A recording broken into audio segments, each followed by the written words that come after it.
And welcome to CUT by सुप्रोग्रेस। बच्चों, अगर आप लोगों के घर का बिजली का बिल बहुत ज्यादा आने वाला है तो मैं आज आपको ये बताने वाला हूं कि आपके बिजली का बिल कम कैसे आएगा। बड़ा एक अच्छा सा, एक बहुत अच्छा कॉमेडी कुछ एक वीडियो बनाया था हमारे आशीष चंचलानी जी ने शाहिद कपूर के साथ, बाप बिजली और बिल। जिसमें आशीष चंचलानी बोलते हैं बिजली का बिल तेरा बाप भरेगा। तो बच्चों, आखिर हमारे घर में बिजली का बिल क्यों आता है और उसको सस्ता कैसे किया जाए, तो मैं आपको वो ट्रिक बताता हूं। अपने घर में जितनी कॉपर की लाइनिंग है वो सबकी सब निकाल दो और उसकी जगह डाल दो आप सिल्वर की लाइनिंग, क्योंकि सिल्वर की रेजिस्टिविटी कम होती है कॉपर के कंपैरिजन में। इसलिए फ्लो ऑफ जो करंट को रेजिस्टेंस ऑफर होगा वो बहुत कम होगा और आपके बिजली का बिल भी कम आएगा। और घर पे आपको पापा मम्मी से डांट नहीं खानी पड़ेगी कि तुमने देखो लाइट ऑन करके रखी थी, तुमने एसी ऑन करके रखा है, गलती तुम्हारी है। तब आप डांट नहीं खाओगे। पर हां, यहां पर टर्म्स एंड कंडीशंस अप्लाई है। भले ही आप डांट ना खाओ, लेकिन सिल्वर की लाइनिंग करवाने के लिए पैसा कहां से आया, तो इनकम टैक्स वाले जरूर आ सकते हैं। एनीवेज चलो बच्चों, हम वायर की जगह पढ़ने वाले हैं यही सारे सम बेसिक टर्मिनोलॉजी आज की क्लास में, जो एक इलेक्ट्रोलाइट को ऑफर होते हैं ड्यूरिंग कंडक्शन।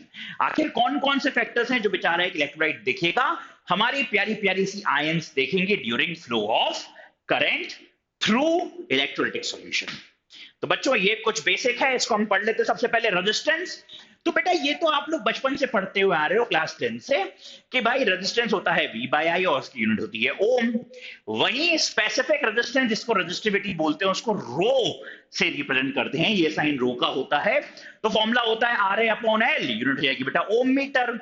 वहीं अगर हम बात करें कंडक्टेंस की, तो बेटा फिजिक्स में कंडक्टेंस को आप G से रिप्रेजेंट करते हो, लेकिन केमिस्ट्री में हम करेंगे C से, और वो होता है 1 रेजिस्टेंस। यानी कि बेटा पर ओम मो, इसको उल्टा पढ़ोगे तो या सीमेन। फिजिक्स में सीमेन नहीं है, पर केमिस्ट्री में सीमेन एक बहुत इंपॉर्टेंट यूनिट है कंडक्टेंस की। वहीं अगर हम देखें स्पेसिफिक कंडक्टेंस या कंडक्टिविटी की बात करें बेटा, इसको कप्पा से रिप्रेजेंट करते हैं, के की नीचे से थोड़ी सी पूंछ मोड़ देना, ठीक है। तो वो होता है बेटा 1 स्पेसिफिक रेजिस्टेंस 1 रो। तो वो हो जाएगा बेटा क्या, पर ओम पर मीटर, मो पर मीटर या सीमेन पर मीटर। अगर हम इन दोनों के बीच में रिलेशन निकालें कि भाई कंडक्टेंस और कंडक्टिविटी में क्या रिलेशन है, तो बेटा हम फॉर्मूला लिखेंगे क्या, R is equals to rho L by A, है ना। अब इसको मैं उल्टा कर दे रहा हूं इक्वेशन को, तो ये क्या हो जाएगा 1 रेजिस्टेंस इज इक्वल्स टू 1 रो आपका A बाई एल। बेटा 1 रेजिस्टेंस को मैं C लिख सकता हूं और 1 रो को मैं कप्पा लिख सकता हूं, तो रीअरेंज करके आ जाएगा kappa is equals to C L by A. याद रखना बच्चों, L by A cell constant होता है लेंथ अपॉन एरिया, और बुक्स में आपको ये G स्टार से भी मिल जाएगा, तो वहां आपको डरने घबराने की जरूरत नहीं है।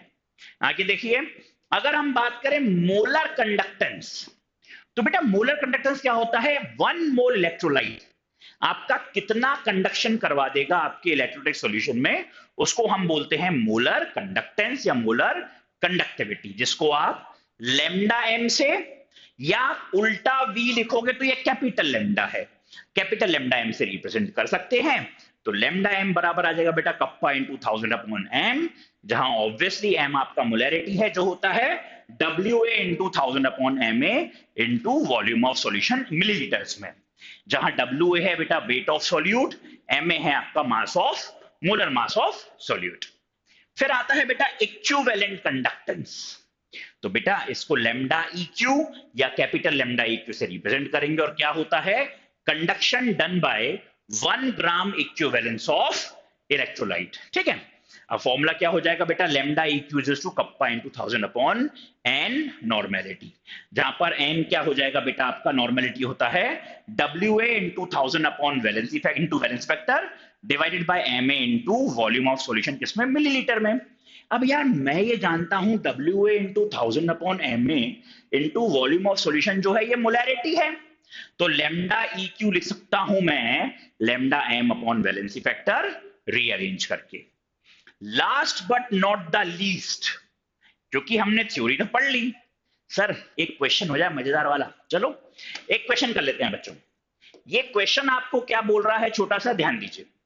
क्वेश्चन बोलता है resistance of a conductivity cell filled with 0.1 mole per litre KCl solution is 100 ohm. तो बेटा उसने हमें 0.1 मोल पर लीटर जहां कंसंट्रेशन देके रखी हुई है उसका रेजिस्टेंस क्या दे दिया, 100 ओम।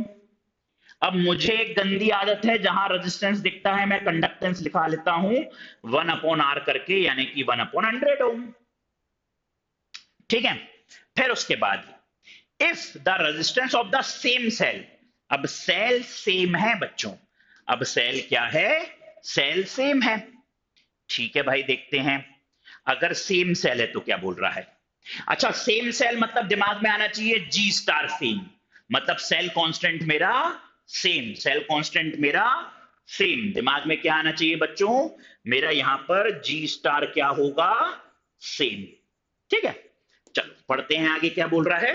अब वो बोलता है if the resistance of the same cell when filled with 0.02 mole per litre, अब नई कंसंट्रेशन दे दी 0.02 मोल पर लीटर, इस 520 ओम, नया रेजिस्टेंस क्या दे दिया 520 ओम। और अपनी गंदी आदत क्या डालनी है अपने को, जैसे ही रेजिस्टेंस मिलेगा कंडक्टेंस निकाल लेंगे, क्या आ जाएगा बेटा 1/520, है ना। चलो अब क्या बोलता है निकालने के लिए, ध्यान दीजिए। वो आपसे पूछता है बेटा कैलकुलेट द कंडक्टिविटी, ठीक है भाई, मतलब कप्पा, एंड मोलर कंडक्टिविटी, ठीक है भाई, ऑफ किसका, ऑफ 0.02 मोल पर लीटर, मतलब ये किसके लिए निकालना है 0.02 मोल पर लीटर के लिए निकालना है। ठीक है, the conductivity of 0.1 mole per litre उसने दे दी 1.29 सीमन पर मीटर, यानी कि इसके लिए उसने कप्पा क्या दे दिया है 1.29 सीमेन पर मीटर। ठीक है, तो बच्चों जी स्टार तो सेम है ना, तो यहां से kappa is equal to C into G star से मैं जी स्टार नहीं निकाल सकता, निकाल सकता हूं। तो इसको कैसे सॉल्व करेंगे, सबसे पहले ध्यान दो, ध्यान दो बच्चों, क्या कर रहा हूं मैं, यहां से मैंने इसको मैं केस दे देता हूं, इसको मैं बोल देता हूं केस 1, इसको बोल देता हूं मैं केस 2। तो फ्रॉम 1 मैं क्या बोल सकता हूं, मैं बोल सकता हूं kappa is equal to C into G star, कर लेते हैं भाई, देखो kappa is equal to C into G star. अब बेटा सी है क्या 1/100, तो सी 1/100, जी स्टार निकालना है तो कप्पा 1.29 उठा के मल्टीप्लाई कर दो, तो जी स्टार आपका 129 नहीं आ गया, जी स्टार आपका 129 आ गया, है ना। अब यही जी स्टार उठाकर मैं यहां रख लूंगा तो कप्पा नहीं आ जाएगा, kappa is equal to C into G star से आ जाएगा इजीली। चलो देखो क्या आ जाएगा बेटा, kappa is equal to C into G star. अब मेरा सी दे के रखा हुआ था 520, 1/520 इंटू 129, है ना। इससे आप सॉल्व करोगे तो आपका कप्पा आ जाएगा बेटा तकरीबन तकरीबन मान के चलो ये आ जाना चाहिए कुछ वैल्यू।